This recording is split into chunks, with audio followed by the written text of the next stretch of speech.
How's it going, everyone? Welcome to the Ed Show. My name is Nate, the owner of Colorado Custom Leather and Blades, and your host. So if you're someone like me that appreciates high-quality steel blades, uses them on the daily, lives by them, or makes them, like myself, welcome to the show where we talk everything from different types of steels, different types of blades, what are their uses for, Damascus, stainless steel versus high carbon steel, the technology of steel, where it's going. I'm actually getting really into the science of what goes into the different steels that sets them apart from the other ones, and why that goes into play of the types of different blades that you make for different purposes should be the types of steels you use. I hope that makes sense.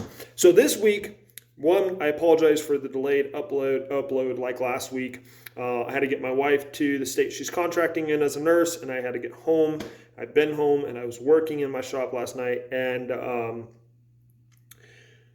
10:30 at night, and I had 15% on my battery, and I was trying to do this, and it just didn't happen. So here we are, and that doesn't mean anything that's someone watching this 6 months down the road, but we're gonna talk about fixed blade Tomahawks. It's kind of the evolution of where the Tomahawk is today, and I think it's at a perfect balance, and that's a pun intended because that's everything in the Tomahawk. I mean, whatever culture you want to put that in the paraphrase of, because many cultures, I'm going to talk about a brief history here, used what we call the Tomahawk. It may be called something different in different cultures, but it is the shape and design is what we're going for here. But today's use is kind of the same, a little bit different. No, actually, it's actually the same. It's a really balanced tool, and really the fixed blade Tomahawk, as we're going to talk about here in a little bit. I have 4 examples here from the Tomahawk to a fixed blade Tomahawk, is really a utilitarian tool.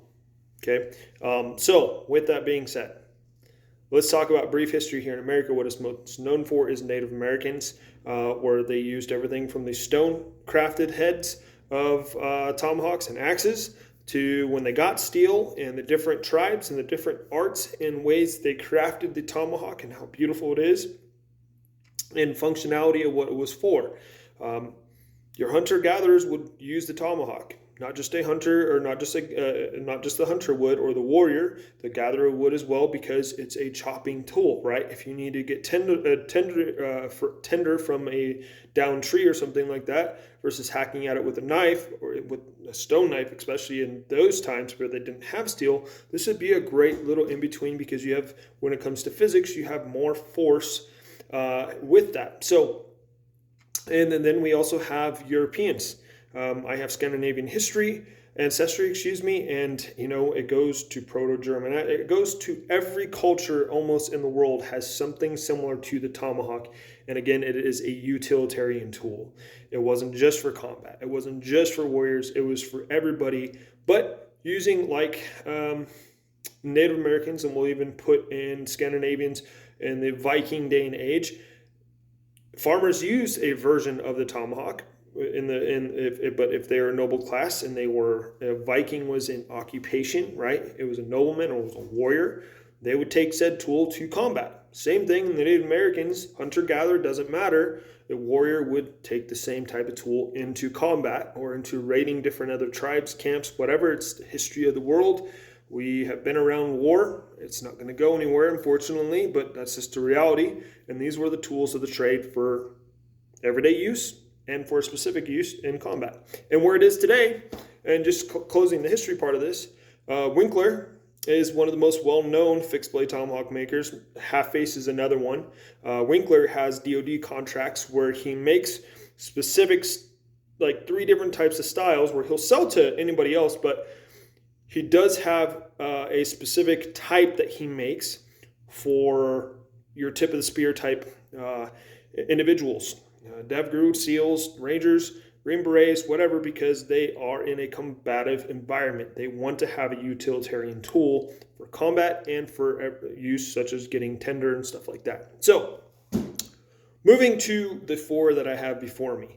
The one that I grew up on with my foster dad teaching me how to throw is more like this one.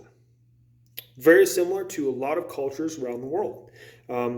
Now, this is, I still take this camping, hunting with me, because when we see a downed tree or whatever, and we're just around a campfire, we have something to do. We can play horse with tomahawks. It's fun. as long as somebody's not too intoxicated where they're being dangerous, right? But you can see this is used. I don't like making tools, don't like carrying tools, don't like having tools that I don't use. Makes no sense to me. I can make stuff that hangs into a wall art category, but I prefer to make things that people are going to use. I prefer to make things for myself that I'm going to use. So this is my Tomahawk that I use for throwing only. This one is I use for multiple things. I use this for tent staking and making primitive shelters because that has a little bit more weight to it. And I can throw this one, but it's, since, just taking this one along, why do that? I mean, I'll take this one too, but this one is more for my tinder gathering and fire building, and as I said, crafting bushcraft shelters and stuff like that, because it has a hammer. I can do wedging with that, versus this will split wood even if I put a separate piece of wood on a piece that I'm wedging together and hammering it in. This is a better tool for that, in my opinion. So again, it is a tomahawk and a fixed blade tomahawk, for more important here. I'll show you my two examples that I've done. Is a utilitarian tool, and that's what it should be used. Don't just get sucked into the tactical genre of you buy a combat styled tomahawk specifically made for combat, designed for combat, but you're never going to see combat. Doesn't make sense. Like the ones that I've seen, like Winkler does, where he has prying stuff for door breaching.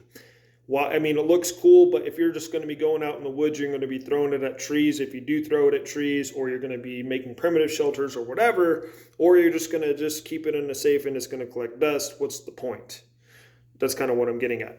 So the first one I'm going to show you is a concept I was just practicing, honestly. I had a scrap piece of steel. I did all the narrowing and stuff, bent it over. This is not really good for tinder gathering at all. Maybe some smaller pieces, but it's kind of dangerous because I don't have much of a head there, and trying to balance something and chop down through it, probably not going to work. My goal is to get it balanced to where I can throw it, though, because most of all the weight is actually down in here. And with a tomahawk fixed blade to one with a wood shaft is going to be all about balance. The tomahawk is about balance. And to put that into what we're talking about right now, I'm going to show you the example I'm working on now that I call a Dane Hawk. That I've been recently doing because, one, I found out as I said earlier, I have Scandinavian ancestry, more specifically into the Danes, and dating back to those occupational eras. But anyway, so this is forged out of 1095. This was forged out of 1080.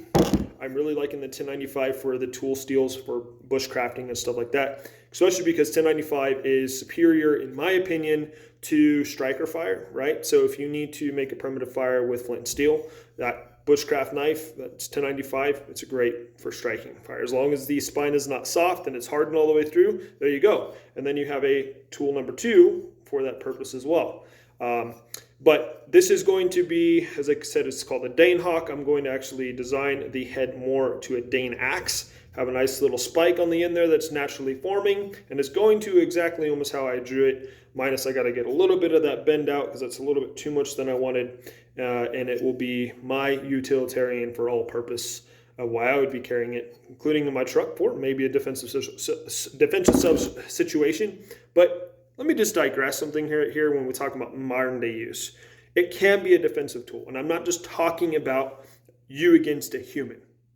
If you're a woodsman, if you like going camping, you like going hiking and stuff, you don't just like to camp, you're not like one of those that pull off to the side of the road and in the Poudre Canyon and there's 50 other people by the river here and you call that camping. If you're not one of those people and you actually like to hike into where you're going or drive a couple hours and go into the woods and go into a national forest, or requires you to do a little bit of work, then a fixed blade or a tomahawk is the tool for you. Because if you do have an encounter with a bear and they're not backing down, they are going to attack you, or mountain lion, or now wolves, coyotes, whatever, predators, something trying to, even if you're in their territory, you didn't know, and they're coming at you, tomahawk is a great tool for defense in that scenario. So I'm not just talking about going against another human. It's a defensive tool for you against whatever. Okay? Unless it's a rattlesnake, just try to walk away after it gets tired of you. Anyways, so with that said, Tomahawk is about balance. So I think for me, it comes to what type of steel it was forged from or made from. If you're doing stock removal, that's important. What was the heat treat like? How did you heat treat it? Did you dunk the whole thing in the oil, which you shouldn't do? You should be just hitting the head, right? And just the head. You should have some softness because you don't want this thing to break. If it was all the way hardened, I think you would actually probably counter that, or you wouldn't counter that. You would actually be, and I'm explaining this because when you're buying a fixed blade Tomahawk from somebody, you should ask them how it was done. This is the difference between somebody that wants a blade and needs a blade. Someone that wants a blade is all about the quality. Someone that needs a blade doesn't care, and they'll go to Walmart and they'll buy the whatever fast-paced China-built shop that's made in India, or not India, in the really sad parts of China where they do slave labor and stuff, and they say it's quality steel and it's pan metal. That's what I'm talking about. Be someone that wants a blade. Studies how it was made, asks how it was made, asks all the qualifying questions. Because I think for a well-balanced fixed blade Tomahawk, you can do the different types of wrapping. Winkler wood wraps his.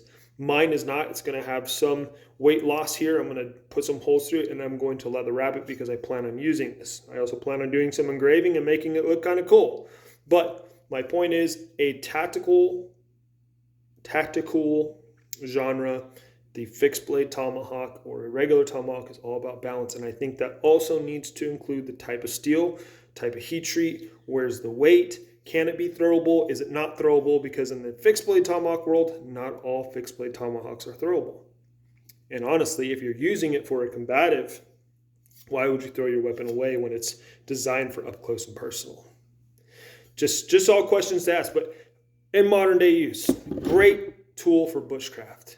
It can be a substitute for an axe or a tomahawk if you don't plan on downing trees to make shelters, or not downing dead trees to make primitive shelters or firewood or whatever. A fixed blade Tomahawk or a Tomahawk would be better. In my opinion, a fixed blade would, because it's smaller, lighter, and it's easily accessible if you need it to be. So anyways, guys, I hope that is information for you guys. I hope this helps. God bless. Keep your edges sharp. We'll see you next week.